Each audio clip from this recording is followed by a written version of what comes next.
Hey, what's up, guys? I've been getting a lot of messages, and I'm not quite sure why no one's commenting. And it's not like it's like a private conversation or anything. So, first thing is, you guys got questions? Just comment. Just comment down below. That way, everyone can see it, and I can respond to it a lot easier. That way, if it's a private message, then it's kind of hard for other people if they need that same question or if they got that same question to get a response.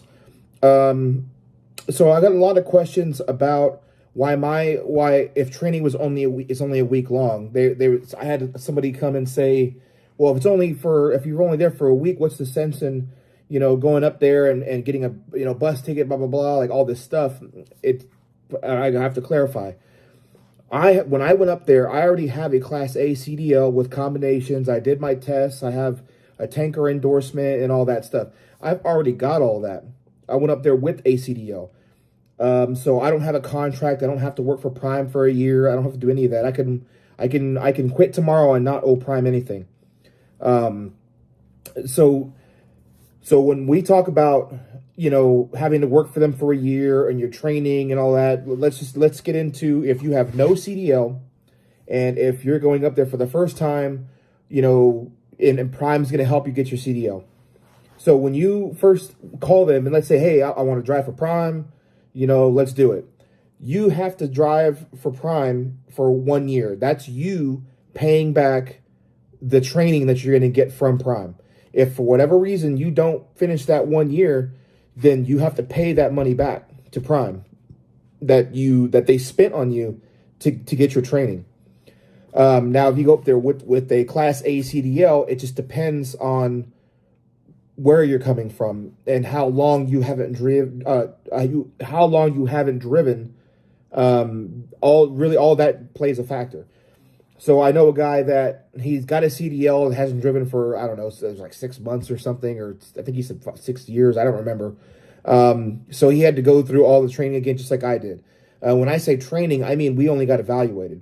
So all we had to do was basically the orientation, get cleared. We showed up to the training pad, and we had a guy basically drive us around. We drove around the city.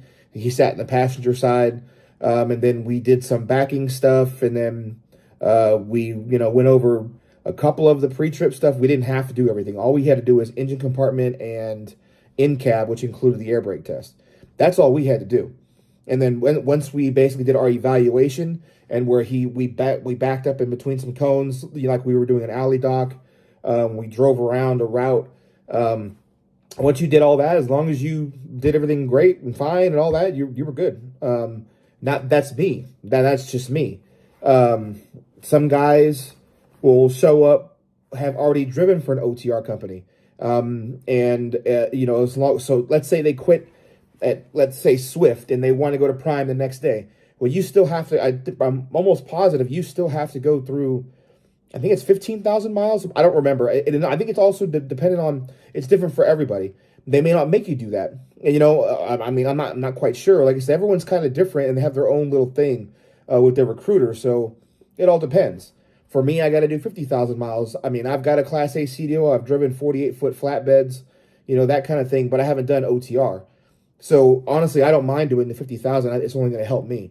Now, if you're new and you don't have a CDL at all, I think your training is roughly 21 days. 3 weeks, could be longer, could be shorter. But it all depends on you. If you get your pre-trip knocked out, all that stuff, you can do your backing maneuvers and you feel ready, you could probably be gone in a week if you really wanted to. I don't know anyone who's done that. I mean, I'd be real surprised if you showed up without any experience trying to get your CDL through Prime and a week later you knocked out your test and passed it. Have there been people like that? Probably. None that I know of. No one said anything. I didn't ask either. So, but I've been getting a lot of questions about that. So, like I said, I keep saying my training. I didn't really get trained. I was only really evaluated.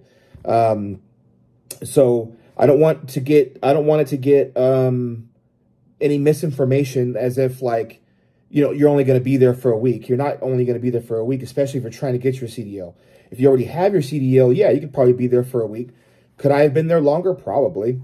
I probably could have gone a couple more days doing some backing maneuvers and things like that. But honestly, because I've already got experience, once you do it like once or twice, I mean, it's pretty easy. You kind of already understand the concept. If you've never done it before, then you don't quite know how to fix yourself if this happens or if that happens. So it's a little bit different. You know, and like I said, it's kind of different for everybody. I don't want to say that each and every way they do their training, you know, for each and every person is going to be all the same, or you're going to have the same route as somebody else. You know, it just depends on what they got going on, what they know, and you know how long they've been driving and things like that. So it's different for everybody. So please don't take that as if, you know, I don't have to be there for that long. I'll just pack a backpack and I'll be gone. You'll be there for much longer. The other question I got was with company and lease. Now I'll make a full video on this later because there's more that goes into it. But the biggest differences between company and lease, in the shortest way that I could put it, is company would be like, you basically still get the benefits. If you need fuel, you use a fuel card, you know, that Prime, you know, gives you and pays for. Tire blows out, you call the number, they come and fix your tire, you keep rolling. You know, there's no truck payment, there's no APU payment, which is the machine basically that, you know, charges your batteries and gives you power without the truck having to be on, to put it in the simplest terms. You know, all of that. You're not responsible really for anything. If you back into somebody or somebody hits you, you're not responsible for it. Will you get in trouble? Probably, depending on what happened. But if somebody backed into you, obviously not. You know, Prime will pay for that if you're a company driver. If you're a lease operator or an owner operator, somebody backs into you and knocks a mirror off, you're going to have to pay for that. I know that they've got like insurance, so there's like a deductible type thing. So I don't want a lot of people there. They'll say, "Oh, you're responsible for everything, and you had to go pay for your own fuel at $1,000." And you know that's not true. You get fuel discounts at different places. You get like you have a tire fund, you have an e-fund, and all of that stuff plays a factor. So yes, more or less you're responsible for it. You get a truck payment as a lease operator, the APU rental. So yeah, you're responsible for more, but you can make more money because you get 72% or 73% of the revenue being a lease operator. So if the load is $5,000, you get 72% of that. You know, you don't get any benefits or anything like that. Do they have benefits for lease operators? Yes, they do have benefits for lease operators, which it's kind of tough to find on the website if you're not really looking for it. But they do have benefits, which is kind of nice. I mean, if you want to get them, you can, or you can go out and get your own if you wanted to. So I don't want, you know, that, like I said, we'll go into a much more in-depth video with that later. I just didn't want people to think that, you know, it was just cut and dry for everything and for everyone. You know, as far as company and lease, it's really all dependent on you, what you want to do. If you want to be a company driver, go be a company driver. If you want to be a lease operator and kind of run your own business and go home whenever you want, go do that.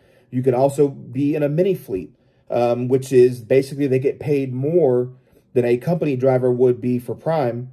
And you're basically driving for somebody else who is either an owner op or a lease operator and has trucks underneath them. So it would be like if I had my truck, right? I had my own truck, and let's say I had 3 other trucks, and then I'm hiring other people to drive them.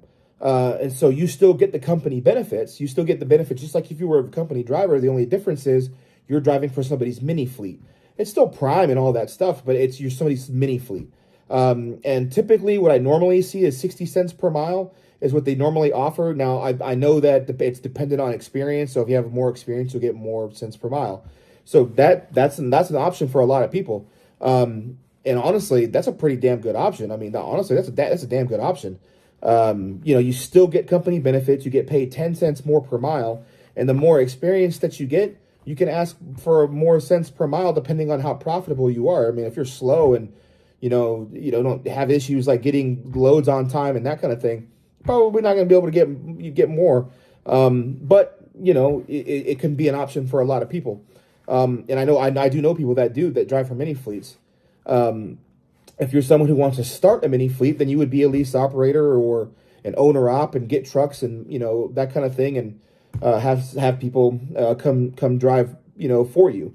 So like I said, I'll make a more in-depth video about that later. I just wanted to make a quick video about, you know, a lot of people asking me about you know, like training, your training path and all that stuff.